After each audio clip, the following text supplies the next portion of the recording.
Rádio Beatmania, a rádio que tem a sua batida. Saúde, bem-estar, qualidade de vida. A partir de agora, sua saúde é destaque no seu rádio. Momento Saúde. Momento Saúde, com Sheila Bernardes. Olá, excelente quinta-feira para você. Hoje, dia 5 de setembro de 2024, nós estamos aqui com mais uma programação especial no seu rádio.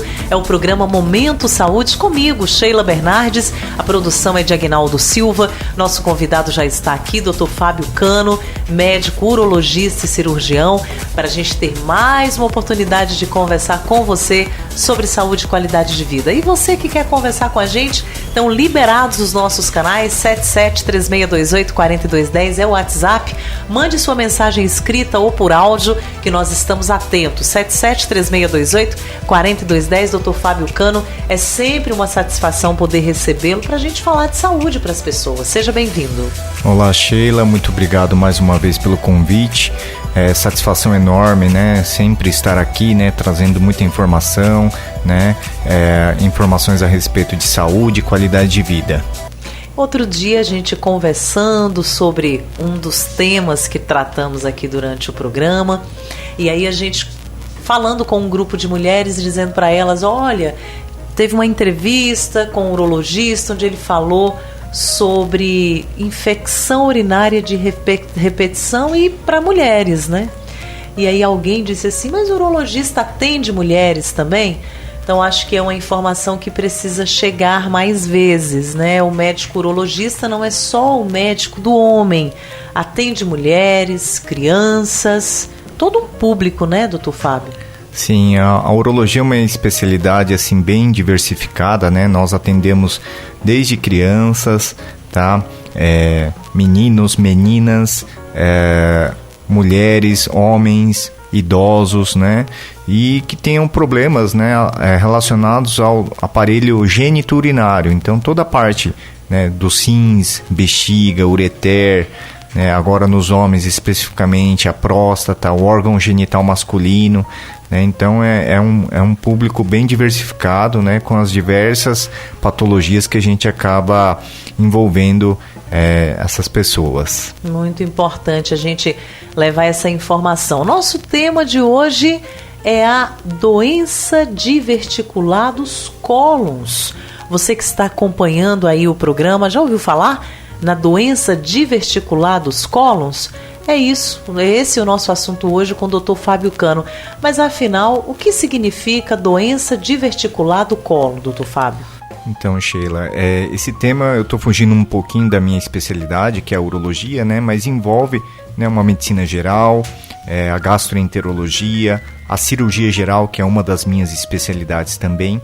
E a doença diverticular dos cólons é uma doença, né, uma entidade relativamente nova, né, que foi descoberto mais ou menos no século XIX, né, por conta da associação de alguns sintomas, mas isso daí se tornou mais relevante a partir do século XX, né, principalmente para nós que estamos nos países ocidentais, decorrente da nossa alimentação. Então a doença diverticular, ela ocorre mais frequentemente, tá, em pessoas com uma idade mais avançada, principalmente a partir dos 55, 60 anos, e em torno de 50% dessa população vai apresentar a doença diverticular dos cólons, tá? Que é diferente da diverticulite aguda, que é uma inflamação desses divertículos, tá? E essa doença diverticular, na grande maioria das vezes, é descoberto através de exames de rotina, né? Principalmente acomete mais as mulheres também, em relação aos homens, principalmente por conta dos nossos hábitos alimentares e relacionado à questão da constipação, que é o intestino preso, tá?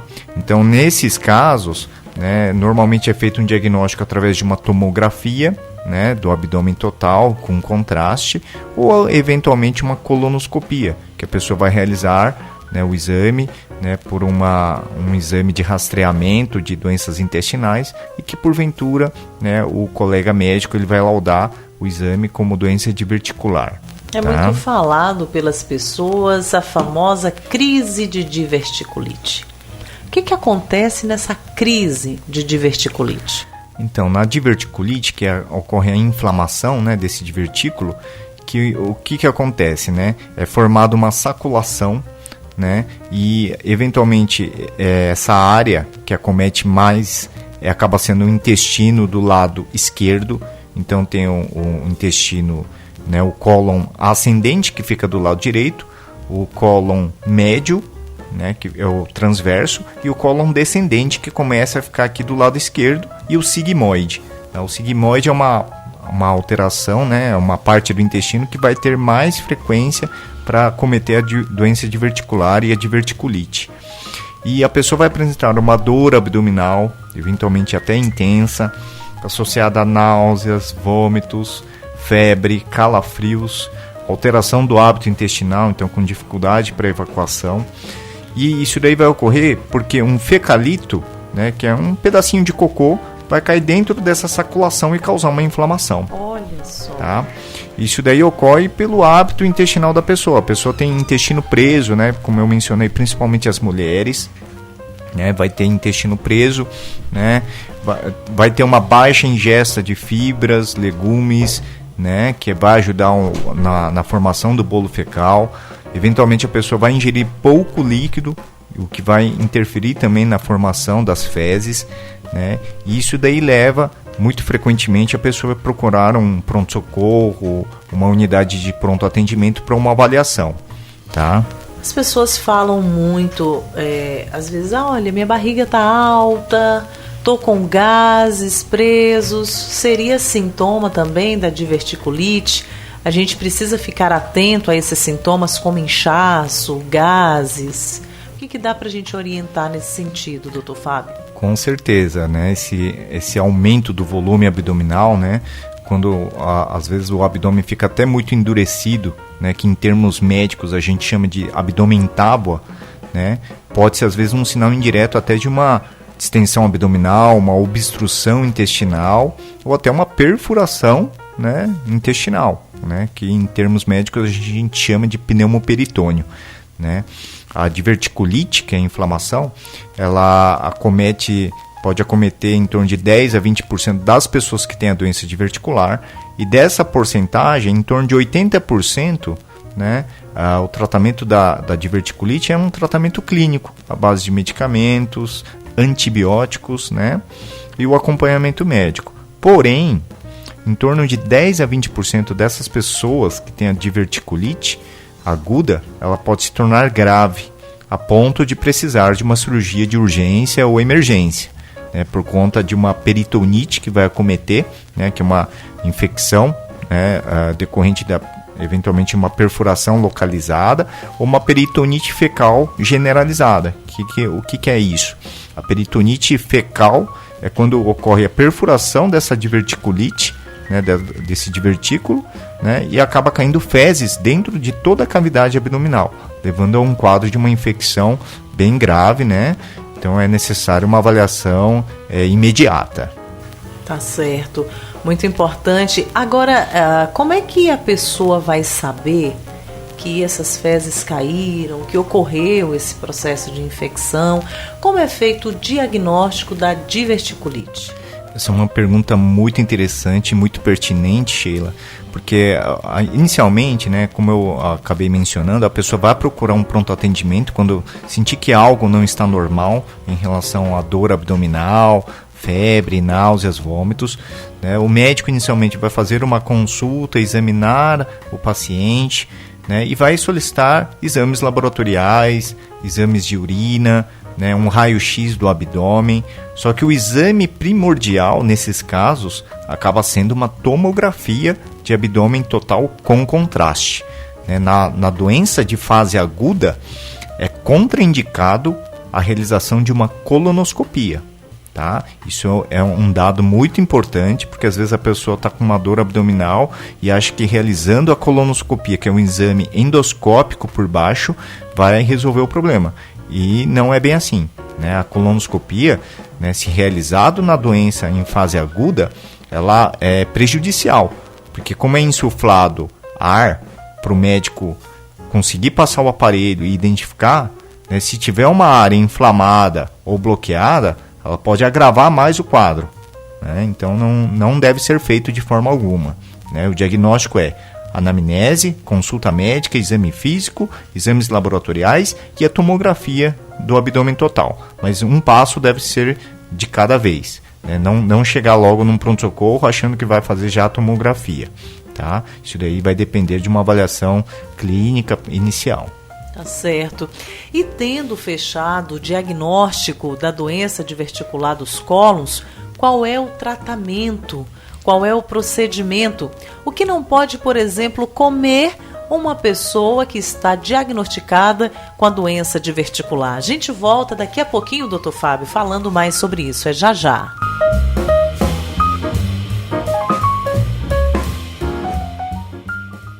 Você está ouvindo Momento Saúde, com Sheila Bernardes. Para quem quer mais qualidade de vida, se liga aqui no Momento Saúde. Momento Saúde. Estamos de volta nessa quinta-feira maravilhosa, conversando com você sobre saúde, programa Momento Saúde.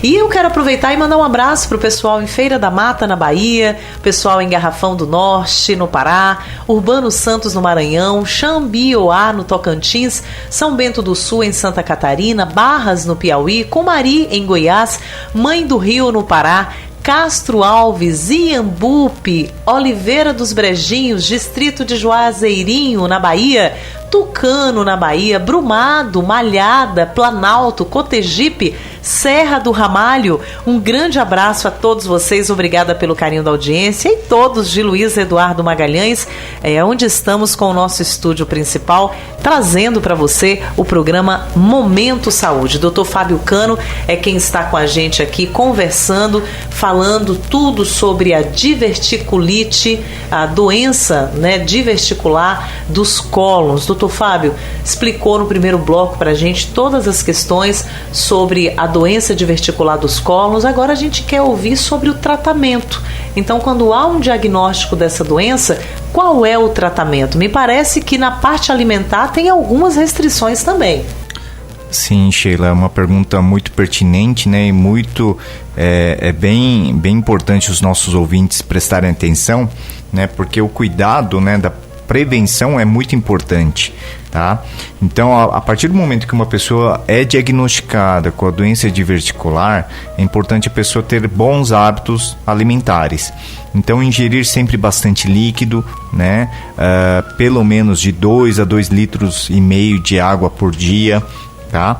Ingerir bastante alimentos, né, ricos em fibras, né, como arroz integral, né, farelo de trigo, verduras, né, folhas em geral, frutas como ameixa e mamão, tá? Evitar alguns alimentos, né, que provocam gases, né, como leite, ovos, cebola, excesso de batata, queijo, repolho, né?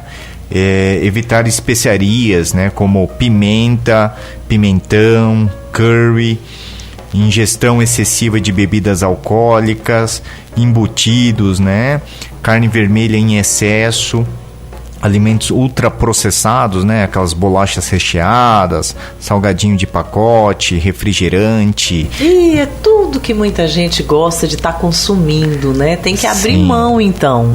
Tem que abrir mão, assim, de vez em nunca, né? Eu brinco, né? Pode, né, mas evitar o consumo exagerado, né, porque isso daí ele irrita a parede do intestino e intensifica os sintomas durante uma crise, né, de diverticulite aguda. Então é muito importante, né, esse cuidado, né, na alimentação, evitar a ingestão de bebida alcoólica, o cigarro também, se possível cessar o tabagismo e praticar atividade física, né, que são hábitos, né, de vida saudáveis que todo ser humano deve ter.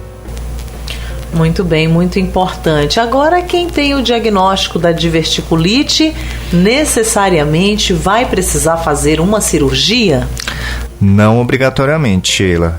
em torno de 80 a 90% das pessoas que têm a diverticulite, que é a inflamação do divertículo, né, vai precisar de um tratamento inicialmente clínico à base de analgésicos, anti-inflamatórios e principalmente o uso de antibiótico, tá? E em algumas situações é necessário até uma internação, né, para a realização desse tratamento clínico à base de medicamentos. Porém, né, no quadro agudo, em torno de 10 a 20% vão precisar de uma cirurgia de urgência ou emergência, né? Então, a ponto de precisar fazer uma laparotomia, né, exploradora. O que é a laparotomia, doutor Fábio? A laparotomia é a abertura, né, da cavidade abdominal, né, aquele corte bem no meio, né, da cicatriz umbilical, né, pode ser abaixo da cicatriz umbilical, que é a infraumbilical, ou supra-infra, né, então a supra-umbilical mais a infra-umbilical, tá? E aí, nessa cirurgia, né, o cirurgião vai identificar o local que está inflamado, né, eventualmente retirar essa parte doente, né, do intestino, que na grande maioria das vezes, em torno de 80 a 85% dos casos, é o cólon sigmoide, tá? E aí, quando está, né, numa peritonite fecal generalizada ou com abscesso localizado, tá? Em algumas situações é necessário aquela colostomia, que muita gente já deve ter ouvido falar, que é uma derivação... Bolsa, espécie de uma bolsa, né? Exatamente. É uma derivação intestinal, né? Que a pessoa fica com aquela bolsinha exteriorizada, né? Pela barriga, que é onde sai o cocô, tá? A pessoa não vai evacuar, né, de uma forma natural, né? Porém, isso daí pode ser até temporário, até o quadro, né, da inflamação, da infecção melhorar, né? E posteriormente, né, o cirurgião vai estar acompanhando, né, este paciente no consultório, no ambulatório, para programar uma possível reconstrução do trânsito intestinal, né, para ele fazer a anastomose, a costura da alça, né, de colostomia com a alça que estava lá embaixo, que foi ressecada, tá? Então, é possível. Agora, em algumas situações, né, às vezes, infelizmente, a pessoa fica com uma colostomia definitiva.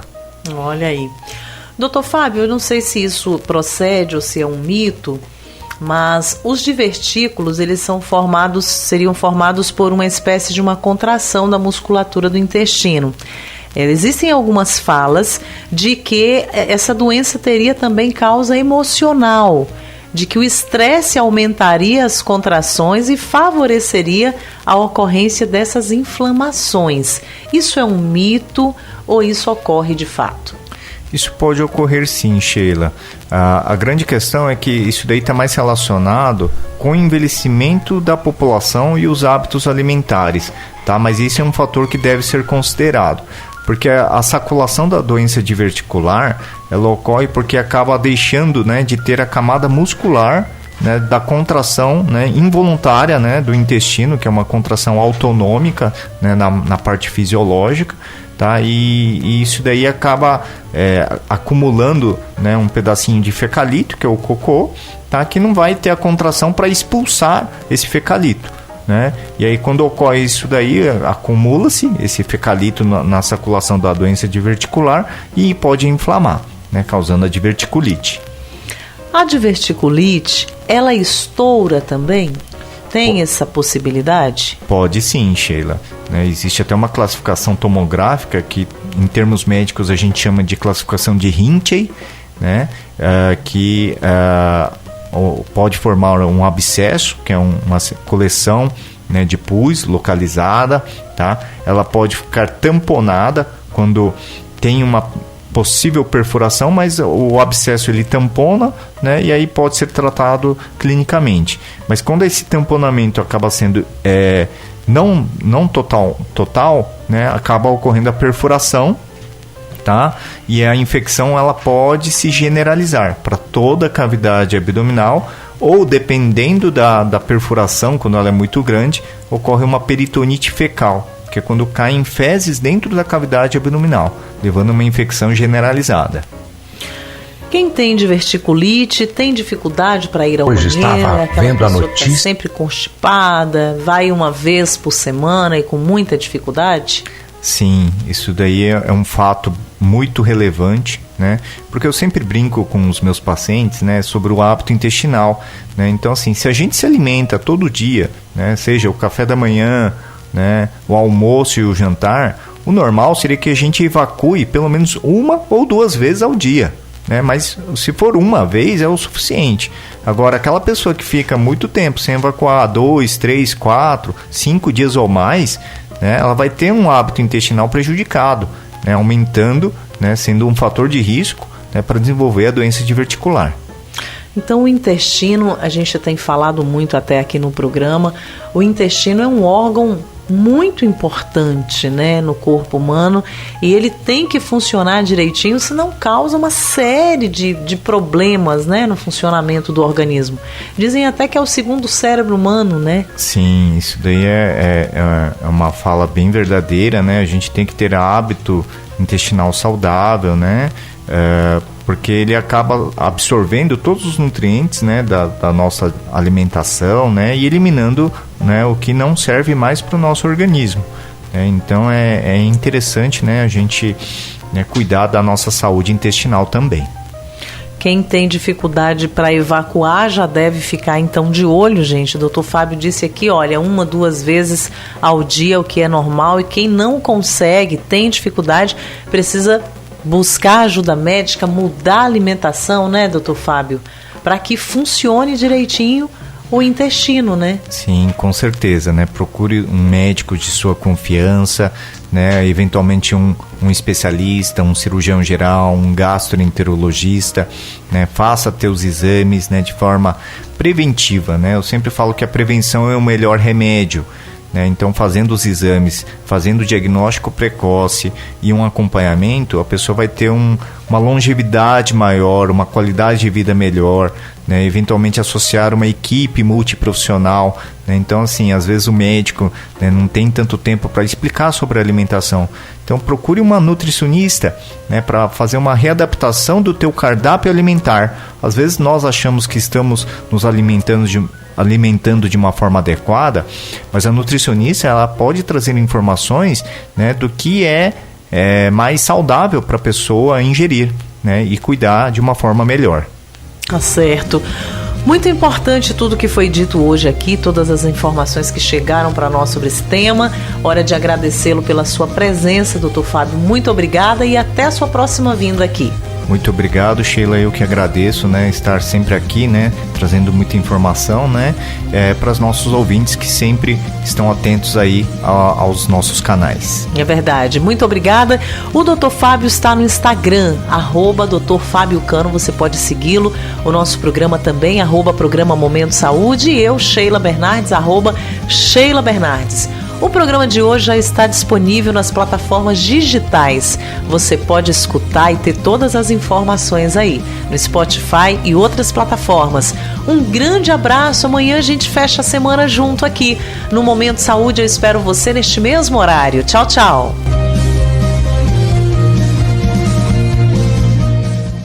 Programa Momento Saúde, trazendo informação de saúde no seu rádio. Acompanhe a gente pelo Instagram, @Programa Momento Saúde, ou no Instagram de Sheila Bernardes, @Sheila Bernardes. É você ainda mais próximo, ajudando a fazer o nosso programa Momento Saúde.